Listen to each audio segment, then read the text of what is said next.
شرور أنفسنا ومن سيئات أعمالنا من يهده الله فلا مضل له ومن يضلل فلا هادي له وأشهد أن لا إله إلا الله وحده لا شريك له وأشهد أن محمدا عبده ورسوله يا أيها الذين آمنوا اتقوا الله حق تقاته ولا تموتن إلا وأنتم مسلمون يا أيها الناس اتقوا ربكم الذي خلقكم من نفس واحدة وخلق منها زوجها وبث منهما رجالا كثيرا ونساء واتقوا الله الذي تساءلون به والأرحام إن الله كان عليكم رقيبا يا أيها الذين آمنوا اتقوا الله وقولوا قولا سديدا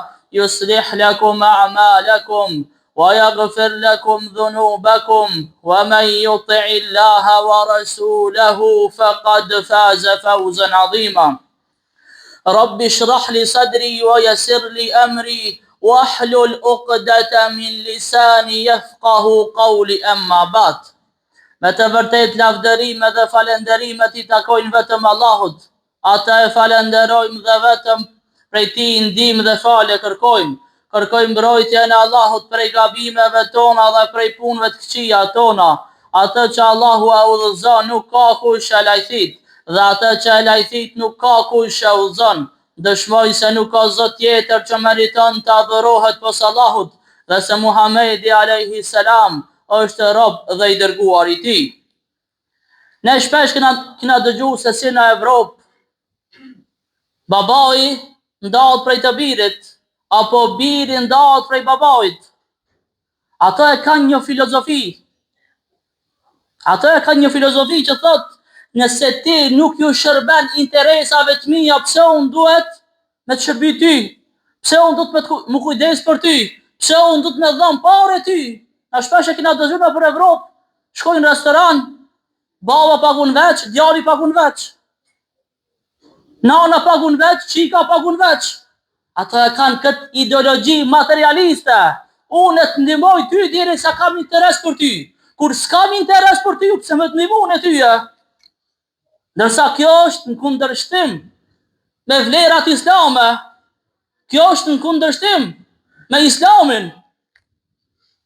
Sa Allahu thot në Kur'an, po ata që besuan dhe që bojnë vepra të mira, me siguri thot ne kina mjau shli mëkatet, kina mjau fal gabimet, edhe do t'i shpërbrej më së miri për ata që vepruan.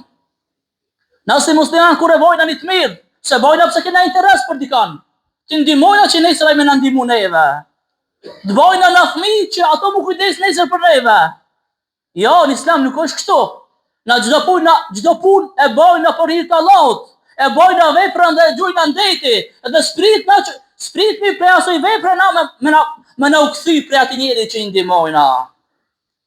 Ka ardhur në ditë të pejgamberit alayhis salam, ku ka thënë pejgamberi alayhis salam, më e dashur është për mua, ka thënë pejgamberi alayhis salam, që të eci me vëllaun tim dhe t'i përmbushi nevojat e tina, se sa të qëndroj në xhami 20 ditë në itikaf duke bërë ibadet.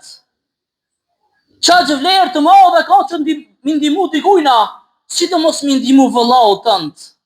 Ka vlerë të madhe, ka më shumë vlerë se sa ti me paramarr çfarë vlerë të madhe ka njeriu me qëndru në xhami, mu fal, me bë ibadet, me bë dhikr, me lexu Kur'an, mu lut. Mi ndihmu një vëllaut tënd. Është më me vlerë se sa ti me nejt në xhami dhe me bo itikaf edhe me bo ibadet aty. Mirë po, mos ta keq përdorin, edhe të mos mendojnë ata që nuk falen, unë po shkoj pi baj mirë di ujna pi ndihmoj, edhe jam më mirë se ato që falen. Jo, këtu është fjala për nafilet, për vullnetarjet, po jo për farzët. Se farzi Allahut ka përparësi para çdo sendi. Krijuesi ka përparësi para krijesave. Kjo është për veprat vullnetare. Je duke bo ibadet vullnetar xhami, jo farz. Edhe është nevoja për me ndihmu dikujna. që dësh me shku me ndihmu dikujt edhe me lan ibadetin nafile çka je duke e ba. Çfarë çka thirr Islami? Çfarë se çka ka thirr Allahu subhanahu wa taala? Çfarë se çka ka thirr pejgamberi alayhi salam? Jo materializmit, jo interesit, po vetëm për hir të Allahut subhanahu wa taala. Do një kur pejgamberi alayhi salam ishte duke ecë në rrugë, ndalohej nga ndonjë robëresh, e cila i thoshte kam nevojë për ndihmën tënde o i dërguari i Allahut. Është ndal pejgamberi alayhi salam dhe i ka ndihmu. Derisa ka shku te zotëria e kësaj robëreshe, dhe ka kërku që me ndihmu asajna. Në fakt i dërguari i Allahut sallallahu alaihi wasallam, pse ka qenë i dërguari i Allahut, njeri i zgjedhur, o shoqëru me njerëzit, se ka mendje madh. Son jall dikush edhe striu në me ka ndar. Jo. Ka nejt pejgamberi alayhi salam me njerëzit dhe ka qenë i shoqërueshëm. Edhe i ka duru të këqijat e njerëzve.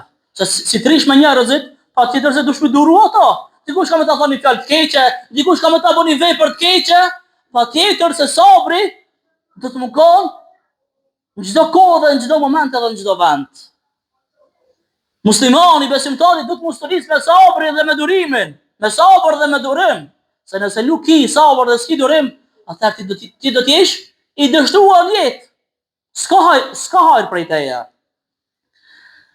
Pejgamberi alayhi salam kur ishte i ulur një ditë me shokët e tina, e pa një grup prej njerëzve që ishte duke ardhur prej larg dhe i pa se ishin me tesha të vjetra. Ishin pa ushqim, ishin mungesë të ushqimit. Teshat i kishin të harnume. Bile edhe nuk e kishin tër trupin të pëlum. Që ishin të varfër. E pejgamberi alayhi salam kur i pa vështirësitë e tyre, kur e pa veshëmbadjen e dobët të tyre dhe ushqimin e tyre të pakt, ndryshoi fytyra pejgamberit alayhi salam. Se pejgamberi alayhi salam e ka ndi dhimbtën sikurse i sëmuri. Kur ka qenë dikush i pikëlluar, edhe ai ka qenë i pikëlluar. Kur dikush ka qenë i sëmur, e ka ndjej sëmundjen edhe pejgamberi alayhi salam. Kur ka qenë dikush i mërzit, e ka ndjej mërzinë edhe pejgamberi alayhi salam. Pejgamberi alayhi salam ka qenë njeri i ndjeshëm.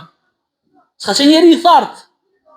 Me këshir vetëm punë të veta, vetëm nevojat e veta, edhe mos më janë di për kërkan. Jo, ka qenë në ndihmën e të tjerëve.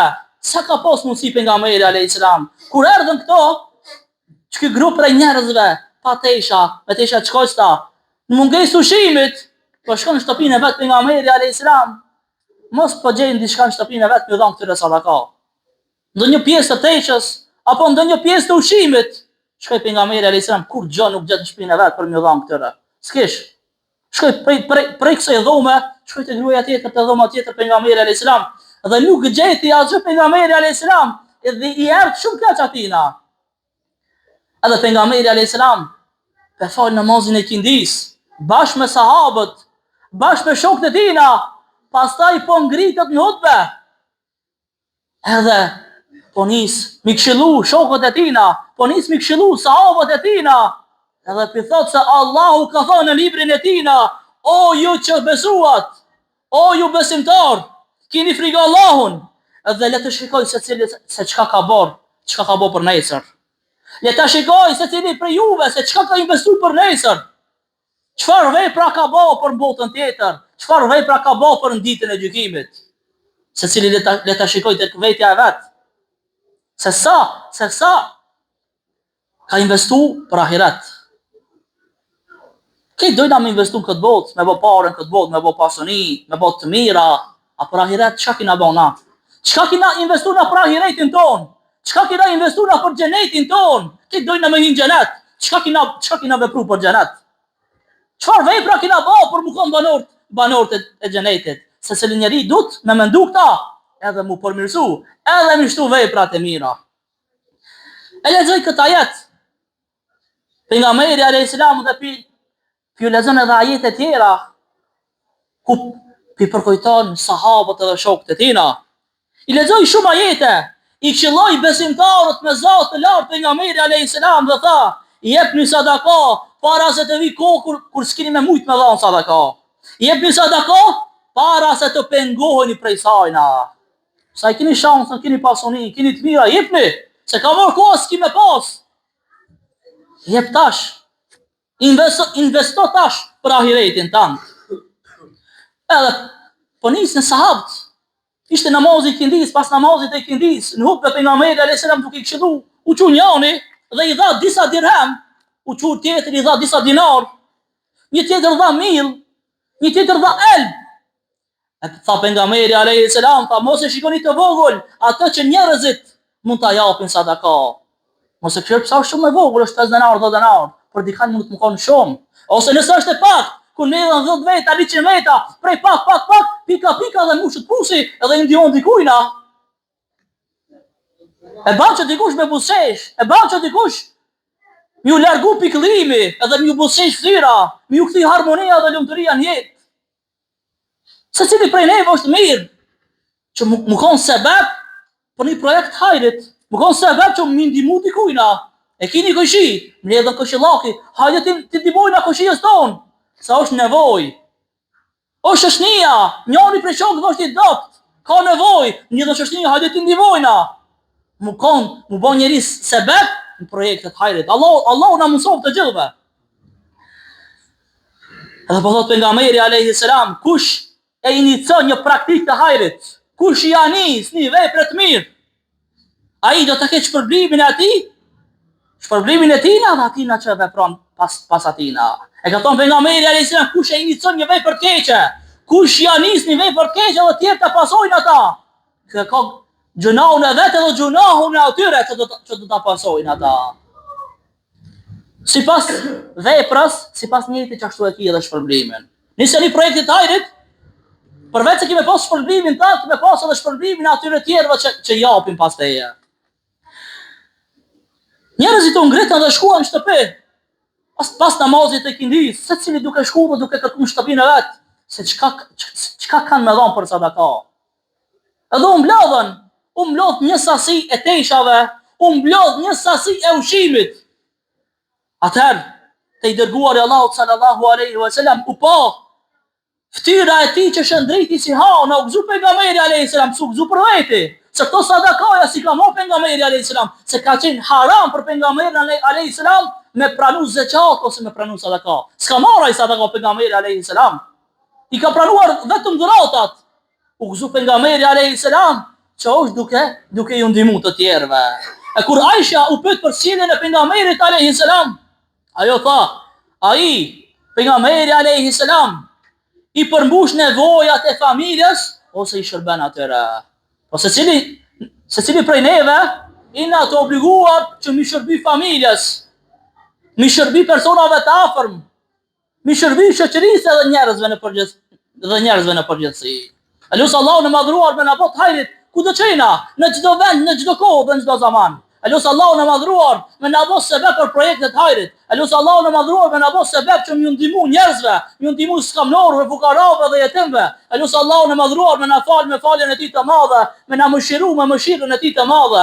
Elusë Allahu në madhruar me na bot prej banorëve të xhenetit Firdaus. Elusë Allahu në madhruar me na mbrojt prej zjarmit të xhenemit, me na mbrojt prej çdo fjale, prej çdo vepre, prej çdo cilësie që na çon në zjarmin të xhenemit. Elusë Allahu në madhruar që më na udhëzon në rrugën e drejtë, në rrugën e Kuranit dhe rrugën e Sunetit. Elusë Allahu në madhruar me na mbrojt prej sherrit të njerëzve, gjinëve dhe shejtanëve. Elusë Allahu në madhruar me na mbrojt prej shirkut, kufrit, nifakut, hipokrizisë dhe çdo cilësie të keqe. Elusë Allahu në madhruar që më na ndiqon natën e varrit, që më na lësu urën e siratit dhe elusë Allahu më na tubun xhenet, çashtu çush na ka tubun këtë vend. Walhamdulillahi rabbil alamin.